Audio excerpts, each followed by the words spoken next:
Hey guys, it's Bart Johnson here. Today I've got a great product in to review and share with you guys, and it is a high definition field monitor, a 7-inch field monitor. Monitors are great to have on set. Sometimes the screen on your camera is not the best resolution. Sometimes it's even just too small. Sometimes you want to have a secondary monitor set up somewhere else away from the camera. So monitors are always great to have, and high definition professional level monitors are the best to have, but are extremely expensive. Stuff like the Aputure Shogun runs for about $1,700. Well, the monitor I want to share with you guys today is actually just under $300.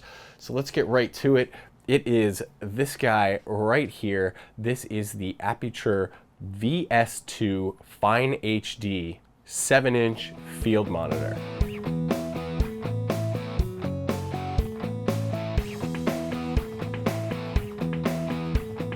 So the guys over at Aputure sent this over to me to test and review for you guys.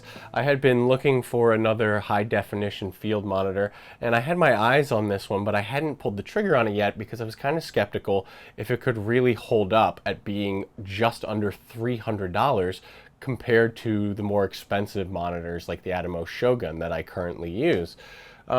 So I was definitely interested, and they sent it over to me. Now, as soon as this thing arrived, I was extremely impressed. So let's get right into the kit and what comes with this thing.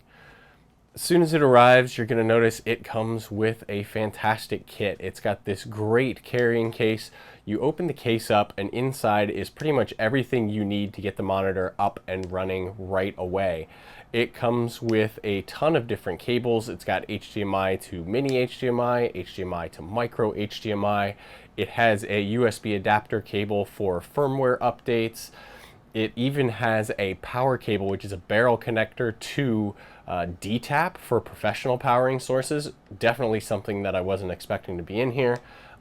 It also comes with a battery charger, and it comes with a Sony L series style battery. Now, it is a smaller battery, but it is nice that they include this. It even comes with a friction arm with a hot shoe adapter at the bottom. So when I say that you get absolutely everything you need to run this monitor right away, that's not an exaggeration. They put everything in this box, and that's just awesome. So now that we've gone through what this guy comes with, let's start talking about the build quality of it. Now, it is a very lightweight monitor, and part of that reason is because it is entirely plastic.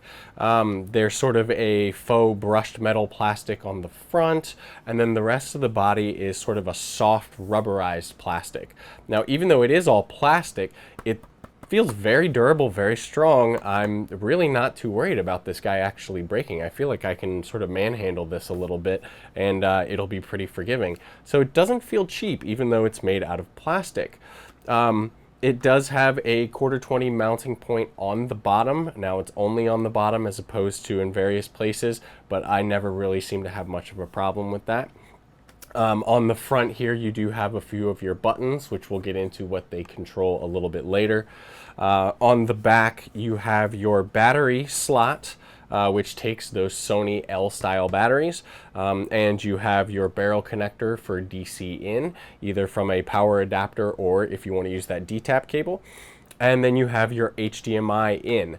Now, this does only take HDMI, and it only takes it in. It will not pass through, so keep that in mind. It also has these sort of legacy connectors, if you will. It has the RCA and composite component.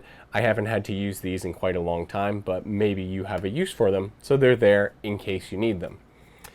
So now let's get into how the monitor works itself. So this monitor has a 7-inch IPS panel with a resolution of 1920 by 1200. That means not only is it full HD, but it actually has a few pixels beyond HD, which allows it to add these little indicators down at the bottom of the screen without actually eating up any of the resolution of your 1080 image. So that's kind of nice. So I actually took this monitor and I set up a little test shot, and I compared it side by side next to my Aputure Shogun to see how the resolutions and image quality hold up. And I gotta say, I was really impressed. This 1920 by 1200 screen it's just as sharp and just as beautiful and vibrant as the screen on the Aputure Shogun. And again, we're talking at a fraction of the price. So that's just amazing. So going beyond just the beautiful screen on this, the monitor actually also has some pro functions, some pro monitoring tools built into it. So if you go ahead and hit this menu button here, you can start going through and see all of these assist functions. So you've got some functions like focus peaking. Focus peaking is a big one that I love to have in my monitors. It's going to show you what is in focus, and since the screen is such high resolution, you're going to be able to actually see if things are sharp or not. You've also got the ability to do false color. False color is an exposure tool that a lot of people really like, and it's not common to find in a monitor of this price. The Aputure Shogun does also have false color, so I turned the false color on both of these to compare them to one another, and they seem to be pretty comparable. They do have different colors for their scales, but each one has a designation which shows you what those colors mean. So you're going to be able to translate it and figure out what the monitor is telling you about your exposure, which is fantastic. Another thing, of course, you've got your stuff like zebras for exposure as well. You've got a histogram function built in here that you can go and check out.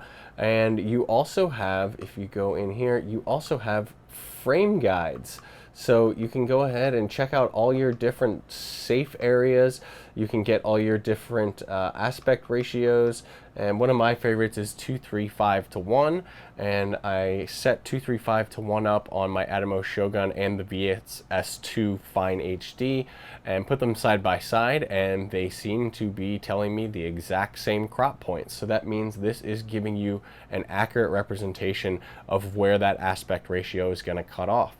Now, another thing you can get to through the menu is your color calibration or image settings. And you can go through, and there are a few presets in there, but I found the presets kind of didn't look the best. But you can do a user-definable preset and go through and adjust everything manually and try and get your image and your color to match.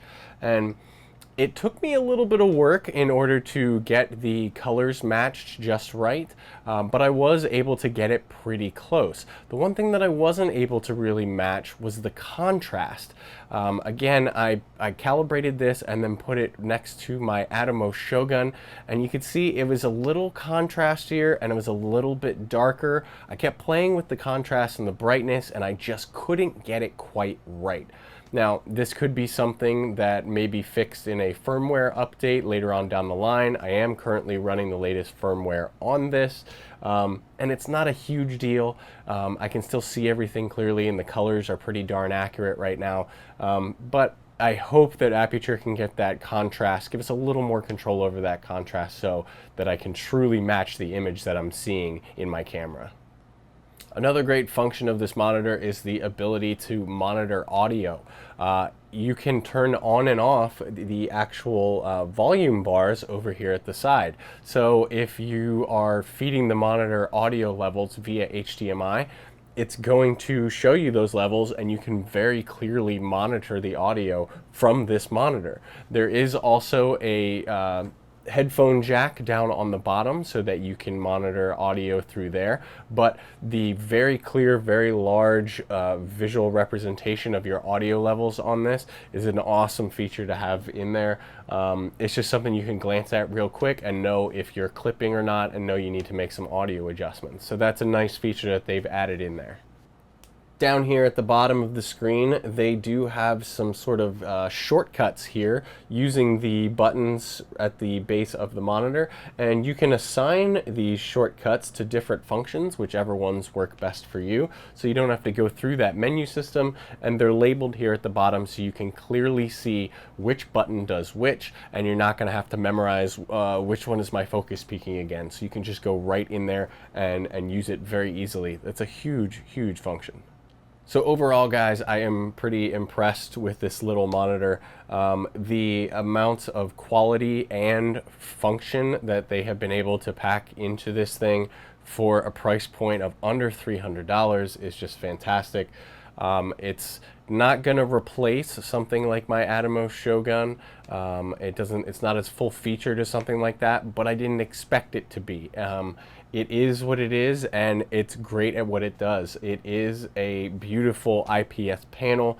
That 1920 by 1200 resolution means your images are sharp, you're able to pull focus, you're able to accurately see the image that your camera is capturing, and being able to add something like this to your kit while not breaking the bank, I think it's a fantastic option. So I think you guys, if you're looking for a high quality field monitor in the 7-inch size, I think the Aputure VS-2 FineHD is definitely something you should take a look at. I think it's the best bang for your buck, and I really think indie filmmakers are gonna love it. So thanks a lot, guys. I hope you enjoyed that review. I hope it gave you all the information you needed if you were thinking about pulling the trigger on that monitor there. I know I am very happy to have it as part of my kit now. So if you like this video, please give it a thumbs up, and please subscribe to my channel. I'll have lots more stuff like this coming for you guys. And as always, I really appreciate it, and take care.